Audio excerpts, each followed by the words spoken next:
오늘 본문 역대하 28장은 요람의 아들 유다 왕 아하스의 통치를 기록하고 있습니다. 이 아하스 하면 남유다에 몇 안 되는 하나님께서 진노하셨던 그런 왕 중에 한 명이었습니다. 오늘 본문에도 보면 그는 여호와 보시기에 정직하게 행하지 아니하였다라고 기록되어 있습니다.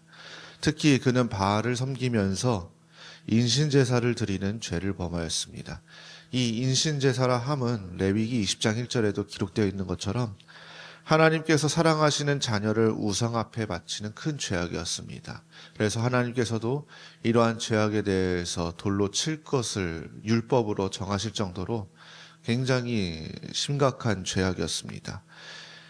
이런 죄를 아하스가 범하자 하나님께서는 두 번의 전쟁으로 남유다를 치십니다.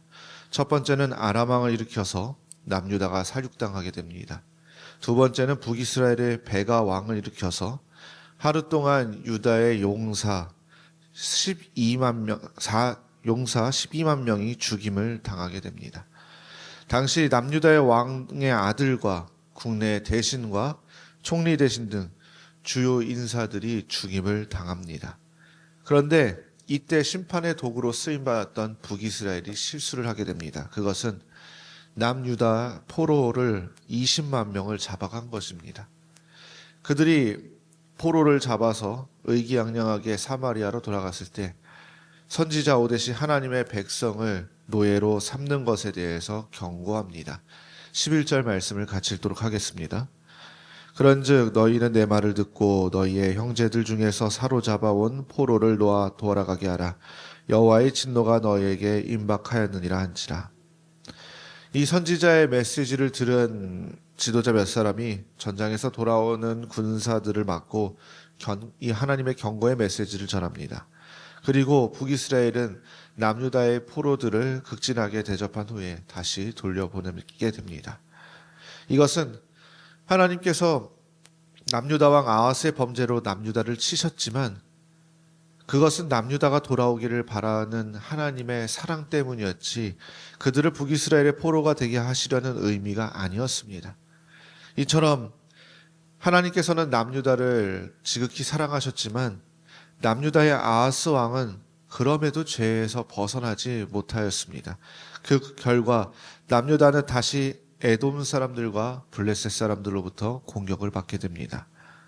남유다 아하스 왕은 이 회개의 기회를 놓쳤고 그는 하나님을 의지한 것이 아니라 하나님께 돌아온 것이 아니라 아수르의 도움을 청하게 됩니다. 그러나 아수르는 도리어 도움을 청한 남유다를 공격합니다. 이쯤에서 본다면 다시 한번 아하스가 하나님께 돌아올 수 있는 기회가 있었습니다. 그럼에도 불구하고 아하스의 행동은 참으로 놀란 모습을 보여줍니다. 22절과 23절 말씀을 같이 읽도록 하겠습니다. 이 아하스 왕이 곤고할 때에 더욱 여호와께 범죄하여 자기를 친 다메섹 신들에게 제사하여 이르되 아람 왕들의 신들이 그들을 도왔으니 나도 그 신에게 제사하여 나를 돕게 하리라 하였으나 그 신이 아하스와 온 이스라엘을 망하게 하였더라. 지금 수없이 침략으로 인해서 마음이 어렵고 곤고할 때에 아하스는 하나님을 바라본 것이 아니라 도리어 자신들을 공격했던 그 나라의 신들을 의지하여 그 신들에게 남유다를 구할 수 있는 그런 방법을 찾고자 했습니다. 하나님을 찾지 않고 도리어 우상제단을 쌓고 하나님의 성전을 부쉈던 이 아하스의 행동, 결국에 아하스는 하나님의 진노 속에서 그의 인생을 마감하게 됩니다. 그리고 그의 뒤를 이어서 아하스의 아들 히스기야가 왕이 되므로 오늘 본문의 내용이 마무리되는 것을 보게 됩니다. 오늘 말씀을 통해서 우리가 다시 한번 생각하고 묵상해야 될 것은 오늘 본문에 나타났던 그 아하스, 자신이 스스로 지혜롭다라고 생각하여 모든 상황, 모든 위기를 하나님께 의지한 것이 아니라 스스로 극복하려 했다는 것입니다. 그런데 그런 과정에서 더욱 그는 죄를 범하였고 그 고통은 더욱 커졌다는 것입니다. 우리의 삶 속에서도 마찬가지입니다. 우리가 하나님의 자녀로서 하나님을 더욱더 의지하고 하나님을 바라보아야 되는 것이 그리스도인으로서 당연히 보여야 할 행동임에도 불구하고 때로는 우리가 우리의 삶 앞에 놓여진 크고 작은 문제에 먼저 내가 가진 지혜와 그리고 환경을 먼저 바라보고 그것으로 의지하고자 할 때가 있다는 것입니다. 그러나 분명한 것은 그 모든 상황 속에서 그 모든 일을 인도하시는 분은 하나님이심을 기억해야 됩니다.